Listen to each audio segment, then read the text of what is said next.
সৌরভের সাথে যে বিয়ের বিষয়টা গোপনে হয় ঢাকায়, সেই বিয়ের বিষয়টি মেয়ের পরিবার, ইভার পরিবার এটা ভালোভাবে মেনে নেয়নি। ব্রিজের নিচে আমরা একটি লাশের দ্বিখণ্ডিত, যেটা মাথা দ্বিখণ্ডিত এবং 4 টুকরো লাশ, যেটা লাগেজে নদীতে পানিতে আমরা পাই। এই লাশটি পাওয়ার পরপরই আমরা যেটা করি, এখানে আমাদের গোয়েন্দা পুলিশ এবং আমাদের কোতোয়ালি থানা এই লাশের পরিচয় শনাক্তকরণে কাজ করে। আমরা সোশ্যাল মিডিয়াতে বিষয়টি প্রচার করি এবং প্রচার করার পরপরই আমরা জানতে পারি যে এই ভিকটিম, তার পরিচয় হলো, তার বাড়ি ঈশ্বরগঞ্জ, সে প্রেসিডেন্সি ইউনিভার্সিটির ইংরেজির প্রথম বর্ষের স্টুডেন্ট ছিল। তো তার আপন চাচাতো বোন নাম ইভা, তাদের সাথে গত 12ই মে তার বিয়ে হয়।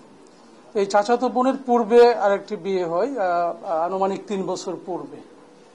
তো এই বিয়ের যে পরবর্তীতে যে ভিকটিম ডিসিজড, যে আমাদের সৌরভের সাথে যে বিয়ের বিষয়টা গোপনে হয় ঢাকায়, সেই বিয়ের বিষয়টি মেয়ের পরিবার, ইভার পরিবার এটা ভালোভাবে মেনে নেয়নি।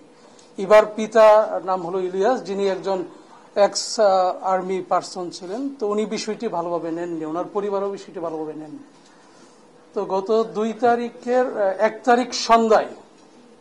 তারিখ সন্ধ্যায় ঢাকা থেকে ডিসিজড সৌরভ ময়মনসিংহে আসেন। আসার পরে ইলিয়াসের যে ছেলে, এখানে 10ম শ্রেণীর ছাত্র মৃদুল, তাকে ফোন দিয়ে বাসায় ডেকে আনার পরেই তারা পূর্ব পরিকল্পনা মাফিক, এখানে মূলত আমরা প্রাথমিকভাবে জানতে পেরেছি, এখানে যে চাচা বা শ্বশুর যাই বলি না কেন, ইলিয়াস এবং তার শ্যালক আহাদুজ্জামান ফারুক, দুইজন মিলিতভাবে প্রথমে এখানে গোয়ালকান্দি তাদের যে বাসা, সে বাসাতে প্রথমে তাকে মাথায় ছুরি দিয়ে আঘাত করে তাকে হত্যা করে। হত্যা করার পরে তাদের বাথরুমে লাশটাকে ফেলে রাখা হয়। পরবর্তীতে এটা চাপাতি দিয়ে আমরা জানতে পেরেছি, চাপাতি দিয়ে লাশটাকে মাথাটা প্রথম দ্বিখণ্ডিত করা, এটাকে বিচ্ছিন্ন করা হয় শরীর থেকে, এবং শরীরটাকে আমরা দেখেছেন যে এটাকে কয়েক টুকরো, 4টা টুকরোয় এখানে খণ্ডিত করা হয়।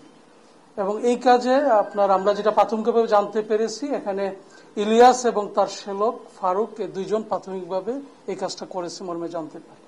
পরবর্তীতে তারা এই লাশটাকে হাইড করার জন্য তারা যেটা করে, গাঙ্গিনাপাড় একটা দোকানে যায়, লাগেজের দোকানে, সেখান থেকে একটি নতুন লাগেজ ক্রয় করে। আমরা এই লাগেজের ওই দোকানের আমরা সন্ধান পাই ওই দিনই, পেয়ে ওই দোকানের আমরা সিসিটিভি ফুটেজ বিশ্লেষণ করে আমরা দেখতে পাই যে শ্বশুর এবং ফারুক, ইলিয়াস এবং ফারুক দুইজনই লাগেজ কিনতে গিয়েছিল আনুমানিক রাত্রে, এটা 1 তারিখ রাত 8টার দিকে, আনুমানিক রাত 8টার দিকে। আমরা ওই ভিডিও ফুটেজ দিকে যখন বিশ্লেষণ করি, তখন নিশ্চিত হই যে আসলে এই হত্যাকাণ্ডের সাথে তারা দুইজন জড়িত ছিল। এবং আমরা তৎপ্রেক্ষিতে আমাদের ডিবি এবং কোতোয়ালি তারা যৌথভাবে অপারেশন পরিচালনা করে আমরা গত রাত্রে একজনকে ফারুককে ঢাকা থেকে গ্রেপ্তার করি, এবং তারই তথ্যের ভিত্তিতে আমরা যে মূল যে আসামি, যে শ্বশুর বা ডিসিস্টের যে চাচা, তাকে আমরা দুবাউরা একদম সীমান্তবর্তী একটা এলাকা থেকে গত রাত্রে গ্রেপ্তার করতে সমর্থ। আর আরেকটি বিষয় হলো, এখানে তারা যে প্রাইভেট কারটি ব্যবহার করেছিল লাশটাকে ডাম্পিং করার জন্য, ওই প্রাইভেট কারটা এবং প্রাইভেট কারের যে চালক হান্নান, তাকেও আমরা ইতিমধ্যে গ্রেপ্তার করছি। ওই প্রাইভেট কারটাও আমরা জব্দ করতে সমর্থ হয়েছি, এবং প্রাথমিকভাবে এখানে সবাই আমাদের কাছে এই বিষয়টা সবটা আমাদের কাছে স্বীকার করে। তারপরও আমরা এখানে এই ঘটনার সহিত আরো কেউ জড়িত আছে কিনা, আরো অন্য কোনো বিষয় আছে কিনা, প্রত্যেকটা বিষয় আমরা পুঙ্খানুপুঙ্খভাবে আমরা এটা ইনভেস্টিগেট করছি। Thank you. এখানে আমার 2টা প্রশ্ন, যেটা হচ্ছে যে দোকান থেকে লাগেজটা কিনবে, আপনারা দোকানটা শনাক্ত করলেন কিভাবে? এটা আমরা যেটা শনাক্ত করেছি, লাগেজটা আমরা যখন দেখতে পেলাম, এটা একদম ব্র্যান্ড নিউ লাগেজ ছিল, এবং ওই ব্র্যান্ডটার নাম দেখেছি। তো আমাদের তখন ধারণা হলো যে এই ব্র্যান্ডের লাগেজ কে বিক্রি করে শহরে। আমরা ওই ধারণার উপর ভিত্তি করেই কিন্তু আমরা এটা খুঁজে পেয়েছি, যেহেতু ব্র্যান্ড নিউ লাগেজ ছিল। সঠিক, এটা আমরা গত 12ই মে ঢাকায় তাদের যে বিয়েটা হয়, এবং এই বিয়ের খবরটা যখন জানতে পারে ইলিয়াসের, তখন তার মেয়েকে গত 16ই মে কানাডাতে পড়াশোনার স্টাডি ভিসায় পাঠিয়ে দেয়। মারার কারণ আমরা প্রাথমিকভাবে মোটিভটা যেটা জানতে পেরেছি, এটা হলো পরবর্তীতে যে গোপন বিয়েটা মানে মেয়ের তো একটা 3 বছর আগে বিয়ে আছে, সেটা সংসারও চলমান। তো এরপরে আরেকটা যে সে গোপন বিয়ে হয়েছে পরিবারের অমতে, এই বিষয়টা তারা ভালোভাবে নিতে পারেনি। এই জন্য ছেলেকে বা বাতিজা যে ছেলেকে ডিসিস্টকে সে হুমকিও আছে, হুমকির রেকর্ডও আমাদের কাছে রয়েছে যে তাকে জীবনে শেষ করে ফেলবে, তাকে দেখে নিবে, এরকম মর্মে তাকে হুমকি দিয়েছে। মেয়ের বিয়ে 3 বছর আগেই হয়েছে। আব্রাহাম নামে একজন, সে কানাডায় পড়াশোনা করে, স্টুডেন্ট ভিসায় সে কানাডাতে পড়াশোনা করছে। জি,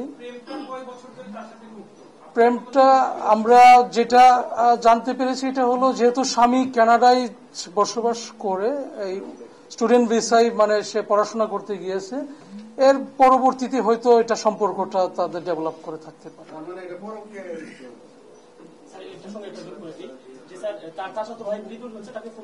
সঠিক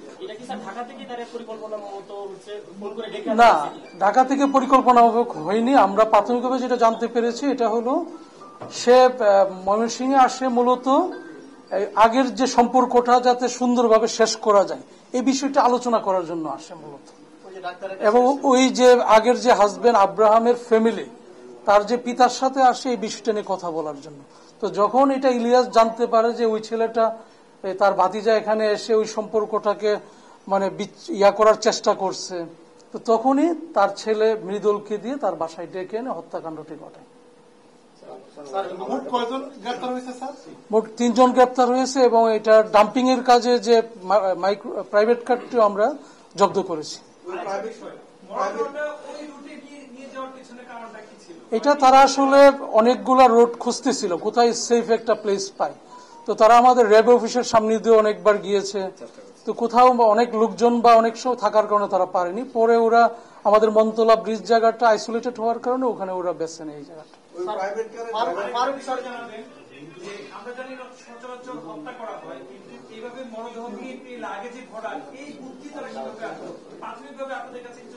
এটা আমরা প্রাথমিকভাবে যেটা জানতে পেরেছি, এটা মূলত এখানে যে শ্বশুর বা চাচা ইলিয়াস সাহেবের মাথা থেকে ওনার চিন্তা প্রসূত এটা, বা এটা পারভার্টেড ওনার যে থট আমরা ধারণা করছি।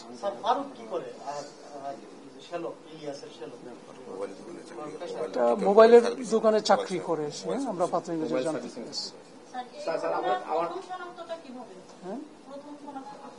প্রথম আমরা তো তার পরিচয়টা আমরা বের করি, পরিচয়টা বের করাটাই আমাদের জন্য গুরুত্বপূর্ণ ছিল। পরিচয়টা আমরা মূলত সোশ্যাল মিডিয়ার সহায়তায় করি এবং আপনাদের সহায়তা এখানে ছিল এই বিষয়টাই।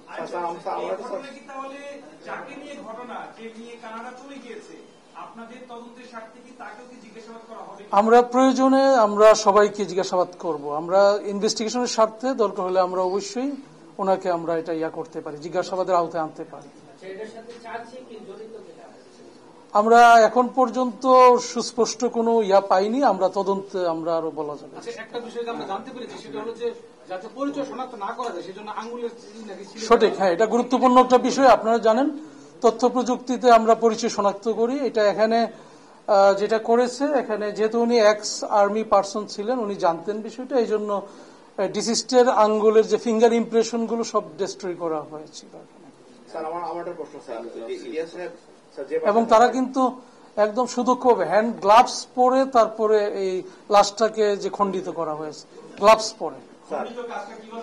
ওইটা আপনার দিয়ে চাপাতি দিয়ে নিজেরই করছে বাথরুমের মধ্যে নিয়ে, সেখানে আমরা আলামত পেয়েছি।